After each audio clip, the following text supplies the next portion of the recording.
బంగాళాఖాతంలో మరో అల్పపీడనం ఏర్పడినట్లు వాతావరణ శాఖ తెలిపింది. ఈ నేపథ్యంలో తెలుగు రాష్ట్రాల్లో భారీ వర్షాలు కురిసే అవకాశం ఉంది.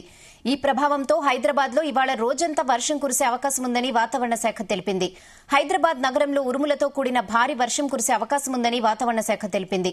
హైదరాబాద్ లో సాధారణ వర్షపాతం 246.1 మిల్లీమీటర్లకు గాను 282 మిల్లీమీటర్లు నమోదైంది. ఇందులో చార్మినార్లో అత్యధిక వర్షపాతం నమోదైంది.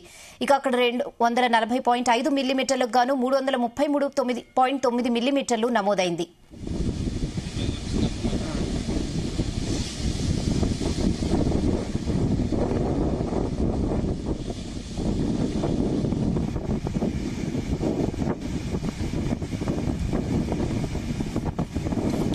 మరోవైపు ఉత్తరాంధ్రలో చాలా చోట్ల భారీ వర్షాలు కురుస్తాయని వాతావరణ శాఖ పేర్కొంది. అల్పపీడనం కారణంగా తీరం వెంబడి గంటకు 40 నుంచి 50 కిలోమీటర్ల వేగంతో ఈదురుగాలులు వీస్తాయని తెలిపారు.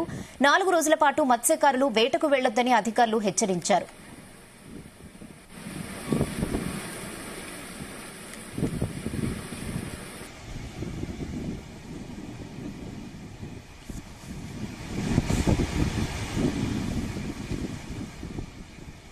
తెలుగు రాష్ట్రాల్లో భారీ వర్షాల నేపథ్యంలో ఇప్పటికే నదులు, చెరువులు, వాగులు పొంగిపొర్లుతున్నాయి. చాలా చోట్ల లోతట్టు ప్రాంతాలు జలమయమయ్యాయి.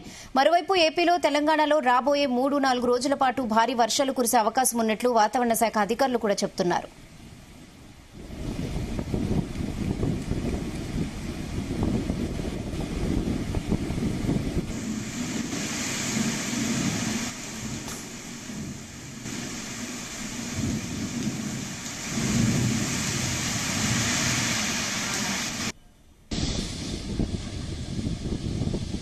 తెలంగాణలో కూడా రాబోయే 3 రోజుల పాటు భారీ వర్షాలు కురుస్తాయని వాతావరణ శాఖ హెచ్చరించింది. నేడు ఉరుములు, మెరుపులతో కూడిన భారీ వర్షం కురిసే ఛాన్స్ ఉన్నట్లు తెలిపింది.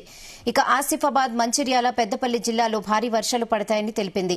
3 రోజుల పాటు నిర్మల్, నిజామాబాద్, జగిత్యాల, కరీంనగర్, భూపాలపల్లి, ములుగు, వరంగల్, హన్మకొండ, జనగాం, కామారెడ్డి జిల్లాల్లో భారీ వర్షాలు కురిసే అవకాశం ఉందని వాతావరణ శాఖ హెచ్చరించింది.